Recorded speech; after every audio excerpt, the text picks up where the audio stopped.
പാഞ്ഞു വന്നപ്പോഴേ ഞാൻ വെച്ചാ രഘുവിനെ എങ്ങാനും കണ്ടിട്ട് അതെങ്ങാനും പറയാൻ വേണ്ടി വരുവാന്ന് വിചാരിച്ചു. രഘുവിനെ പ്രശ്നം ഉണ്ടാക്കി?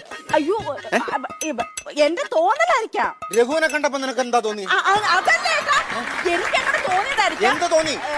ഞാനേ നമ്മുടെ ബാത്റൂമിലേക്ക് കുളിക്കാൻ വേണ്ടി പോയ സമയത്ത് ഒന്നുമില്ല ഏട്ടാ. ഒന്നുമില്ലാത്ത സമയത്ത് എന്ത് സംഭവിച്ചു?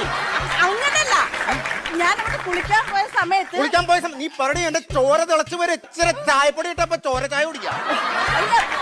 അങ്ങോട്ട് പോയ സമയത്ത് ആ ഓലക്കീറിന്റെ ഇടയ്ക്കൂടെ രഘു എന്നെ ഒളിഞ്ഞു നോക്കിയോന്ന് എനിക്കൊരു സംശയം. രഘു നിന്നെ ഒളിഞ്ഞു നോക്കിയോന്നൊരു സംശയം. സ്വന്തം ഭർത്താവായി ഞാൻ ഇവിടെ ജീവനോടെ നിൽക്കുമ്പോ എന്റെ ഭാര്യ മറ്റൊരുത്തിന് ഒളിഞ്ഞു നോക്കി. ഇത് ഞാൻ സഹിക്കണോ? എടി നട്ടലുള്ള ഒരാണാ ഞാൻ. സഹിക്കണോടി? സഹിക്കണം ചേട്ടാ. ചേട്ടാ ഒന്ന് ചെയ്യല്ലേ. ഞാൻ പകരം